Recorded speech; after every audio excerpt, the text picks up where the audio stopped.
خیال ہے کہ کورٹ نے جو آج فیصلہ دیا ہے اس کے بعد جو ہے وہ اب اس میں کوئی وہ رہ نہیں جاتا کہ ان کو لیول پلینگ فیلڈ جو ہے وہ اویلیبل ہے.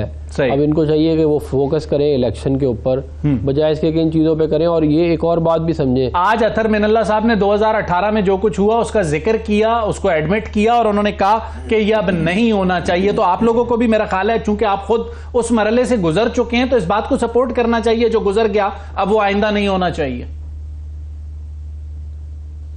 دیکھیں اچھی بات ہے جو انہوں نے کہی ہے, میں اس کو ویلکم کرتا ہوں, لیکن میں امید یہ کرتا ہوں کہ یہ نہ ہو, کیونکہ دیکھیں جو ہر کسی پارٹی کا اپنا ٹریک ریکارڈ ہے.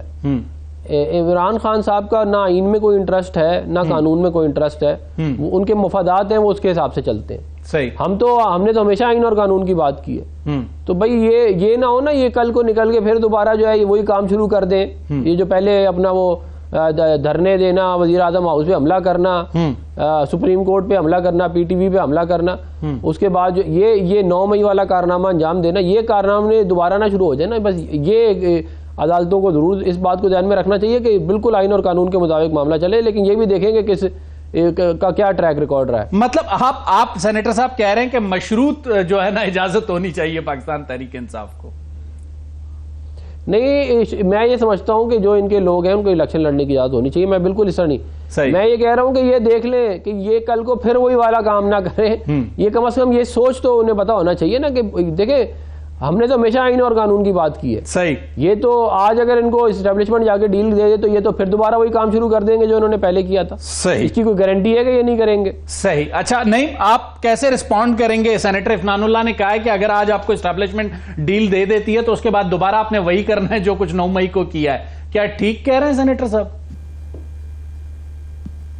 دیکھیں بات یہ ہے کہ عفنان صاحب نے جو بات کی ہے کہ قانون اور آئین کی بالادستی جو ہے پی ایم ایل اے نے کی ہے, بالکل ہم نے دیکھا ہے 16 مہینوں میں جو انہوں نے قانون اور آئین کی دھجیاں اڑائی ہیں, اور جو انہوں نے جس طرح سے بیلز لی ہیں, پروٹیکٹیو بیلز جو آج تک کسی مجرم کو نہیں ملی, کسی اس طرح سے جو کنوکٹڈ پرسن ہے اس کو نہیں ملی, اور وہ صرف نواز شریف صاحب کو ملی.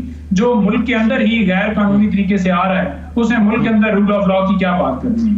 دوسرے نمبر پر عمران خان صاحب نے سینکڑوں کیسز کا سامنا کیا ہے اور ابھی بھی وہ جیل میں پڑا ہے. اس نے یہ نہیں کہا کہ مجھے باہر نکالو, اس نے یہ نہیں کہا کہ میں ڈیل کر کے باہر لندن جانا چاہتا ہوں, اس نے یہ نہیں کہا کہ میں بیمار ہوں, میرا علاج جو ہے وہ یورپ میں کسی ملک میں کروایا جائے, بلکہ وہ جیل میں پڑا ہے صرف اس قوم کے لیے, اس ملک کے اندر جو ہے حقیقی آزادی کے لیے. اور اس کی جو سٹرگل ہے 27 سال کی, مجھے یہ بتا دیں کہ کسی جگہ کے اوپر آپ نے دیکھا ہو کہ اس نے اپنی ملیں بنائی ہوں, فیکٹریاں بنائی ہوں, اپنے کاروبار بنایا, بلکہ شوکت خانم بنایا, نمبر یونیورسٹی بنائی, اس نے القادر ٹرسٹ وہ بنائی, اس نے القادر ٹرسٹ تو سیاست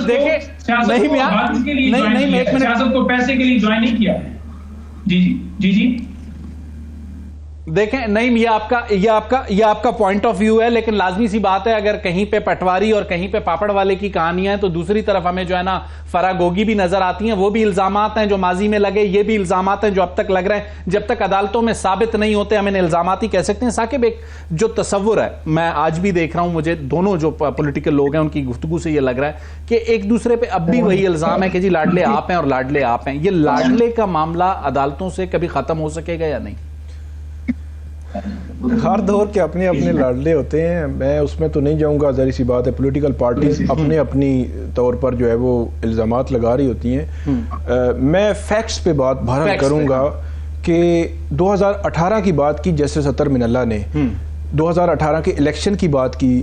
2018 میں جو جوڈیشری تھی وہ مسلم لیگ نون یا شریف فیملی کے خلاف استعمال ہوئی, یہ ایک فیکٹ ہے جس کو آپ نہیں جھٹلا سکتے. اور جو سزائیں دی گئیں وہ سزائیں ایسی تھیں کہ جو نہیں بنتی تھی. 5 سال ان کو ناہر رکھا تو وہ نہیں ہونا چاہیے تھا.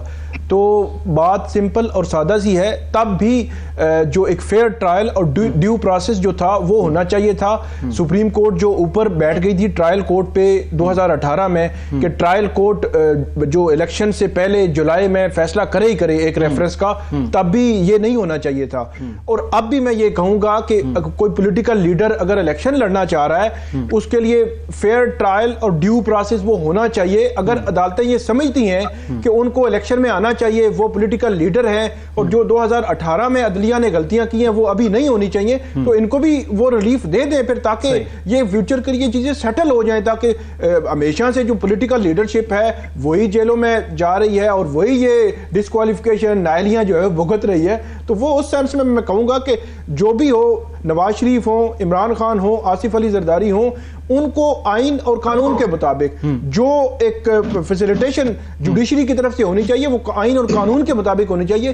کوئی گڈ یا بیڈ والی نہیں ہونی چاہیے، نہ میاں صاحب کے لیے نہ. ایک پوائنٹ جو آپ میک کر رہے تھے، ایک سوال میں آپ سے یہ کرنا چاہوں گا کہ آپ نے بات کی کہ جوڈیشری 2018 میں، آج 2024 میں آپ کو ایگزیکٹو استعمال ہوتے ہوئے لگ رہی ہے؟ نہیں، وہ پھر وہی بات ہم کر رہے تھے کہ کہیں توہین عدالت ہی نہ ہو جائے، اس پر آگے بات کرنی ہے. توہین عدالت 2023 میں جو جوڈیشری ہے وہ بھی کوئی آئیڈیل نہیں ہے. مطلب میں اس کو یہ کہوں گا کہ آپ یہ کہیں کہ جوڈیشری جو کچھ بھی کر رہی ہے بالکل آئین اور قانون کے مطابق ہو رہا ہے اوپر سے لے کر نیچے تک، تو میں اس سے بطور کورٹ رپورٹر ایگری نہیں کرتا. صحیح. اب اس میں ہم ان ڈیپتھ میں نہیں جاتے، تو کبھی پھر جائیں گے. چلیں ٹھیک ہے. نعیم، آپ کے خیال میں جو اس وقت عدالت ہے، آپ کو لگ رہا ہے کہ جو 2018 میں ہوا، اگر وہ جیسے ثاقب نے کہا کہ 2018 میں ہوا، جسٹس اطہر من اللہ نے مانا، لیکن آپ لوگ کہتے ہیں کہ 18 کا الیکشن فری اینڈ فیئر تھا؟ دیکھیں، بات یہ ہے کہ الیکشن 2018 کی بات کی جائے، جو ہمارے اوپر یہ الزام لگایا ہے اس سے پہلے عمران خان صاحب کی حکومت نہیں تھی، جب 2017 میں نواز شریف صاحب کو بددیانتی کی بنیاد کے اوپر جو ہے نااہل کیا گیا. 2018 میں عمران خان صاحب کی جب حکومت آئی تو اس وقت بھی خان صاحب نہیں آئی تھی، اور آپ نے دیکھا ایسے حلقے تھے جن میں رات کو رزلٹ آیا کہ وہ جیت چکے ہیں، صبح پتہ چلا کہ ہم ہارے ہیں، اور ایک حکومت ایسی بنائی کہ جس میں اتحادیوں کا جو ہے وہ ہمیں ساتھ لینا پڑا. تو اس کی وجہ یہی تھی کہ جس ٹائم دل ہوا اس وقت جو ہے اس کو ہٹا دیا جائے گا سازش کر کے، اور وہی ایگزیکیوٹ کیا گیا کہ جو ہی لیٹر آتا گیا ہے، جس لیٹر کی آج سپریم کورٹ میں بھی بات چل رہی تھی سائفر کی، تو اس کی بدولت جو ہے وہ تمام لوگوں نے مل کر عمران خان صاحب کی حکومت کو ہٹا دیا، اور آ کر مسند کے اوپر بیٹھ کر انہوں نے اپنے کیسز ختم کروائے، الیکشن ایکٹ کے اندر ترامیم کی، الیکٹرانک مشین کا خاتمہ کیا، اوورسیز کا ووٹ جو ہے انہوں نے ختم کیا، تاکہ جو 1 کروڑ لوگ اوورسیز ہیں انہوں نے عمران خان کو سپورٹ کرنا ہے، تو لہٰذا ہم پیسے تو ان سے لیتے ہیں لیکن ووٹ نہ وہ ڈال سکیں، تاکہ نیکسٹ ان کی اپنی پھر دوبارہ حکومت ہے. تو یہ دھاندلی تو انہوں نے شروع کر دی تھی جب ان کی حکومت آئی. لیکن اس کا کاؤنٹر آرگیومنٹ یہ بھی ہے نا کہ اگر آپ اپوزیشن میں موجود رہتے تو یہ ساری لیجسلیشن نہ ہو سکتی تھی. اگر آپ لوگ اپوزیشن نہ چھوڑتے، قومی اسمبلی میں بیٹھے رہتے، تو یہ سب کچھ نہیں ہوتا. سینیٹر ڈاکٹر عفنان اللہ صاحب، آپ کے خیال میں 2018 کو آپ کہتے ہیں کہ آپ کے ساتھ ہاتھ ہوا، سپریم کورٹ نے آج ایڈمٹ کیا اضافی نوٹ میں اطہر من اللہ صاحب نے کہ لیول پلینگ فیلڈ نہیں تھی، لیکن نعیم سمجھتے ہیں کہ 2018 میں بھی ان کے ساتھ زیادتی ہوئی؟ دیکھیں، دنیا میں ہر چیز کا علاج ہے، میں نہ مانوں گا کوئی علاج نہیں. صحیح. اب کورٹ بھی کہہ رہی ہے، تاریخ بھی کہہ رہی ہے، ان کو بھی معلوم ہے انہوں نے کیا کارنامے انجام دیے ہوئے. ہم یہ اور یہ ایک دفعہ کی بات نہیں ہے، 1999 میں بھی عمران خان نے یہی حرکتیں کی تھی. میں اس لیے کہہ رہا ہوں کہ سارے لوگ ذرا سوچ سمجھ کے اس معاملے کو لے کے چلیں. یہ فورن فنڈڈ لوگ ہیں، ان کی باہر کی لابی سے پیسہ آیا ہوا ہے، یہ پروون ہے. یہ ارنجیت سنگھ سے پیسے لینے والے ہیں، یہ انڈیا تک سے پیسے لے لیتے ہیں، یہ اس قسم کے. تو یہ سامنے رکھ کے کریں، اس کو کل دوبارہ واردات کا موقع ملے گا، یہ پھر انڈیا سے پیسے لے گا، اور انڈیا سے پیسے لے کے پھر پاکستان میں انتشار پھیلائے گا. صحیح. اور آپ یہ یاد رکھیں کہ یہ 9 مئی والے ہیں، ہم 28 مئی والے ہیں، یہ 9 مئی والے ہیں. صحیح. یہ دوسروں کو جو ہے بولتے ہیں. مجھے بتائیں یہ جو پورا کا پورا القادر ٹرسٹ والا کیس تھا، یہ ایمانداری کا کیس تھا یا کرپشن کا کیس تھا؟ کہ پورے اوپن اینڈ شٹ کیس ہے کہ ٹرسٹ میں پیسے پکڑ لیے، زمینیں لے لی اور اس کو فائدہ دے دیا ایک بزنس مین کو، اور آپ دیکھیں کیسے ڈٹائی کے ساتھ اس کو ڈیفینڈ کیا جاتا ہے جیسے کچھ ہے ہی نہیں. بھائی آپ اپنی بیگم سے پوچھتے ہیں کہ تمہارے بچوں کے پاس اتنے 15-20 کروڑ روپے کی گاڑیاں کہاں سے آ رہی ہیں؟ پوچھا کبھی عمران خان نے یہ سوال اپنی لیکن بیگم ڈاکٹر عفنان صاحب جب آپ ہی ایک کے افسر دور میں نے- ڈاکٹر عفنان صاحب ایک سوال لیجئے گا، آپ ہی کے دور میں یہ سائفر کا مقدمہ ہوا اور اس میں آج جو ریمارکس آئے ہیں اس میں سپریم کورٹ کے ریمارکس دیکھ کر لگتا ہے کہ اس مقدمے میں اتنی جان نہیں ہے جتنی کہ آپ لوگوں نے مقدمہ بناتے ہوئے ماحول بنایا تھا؟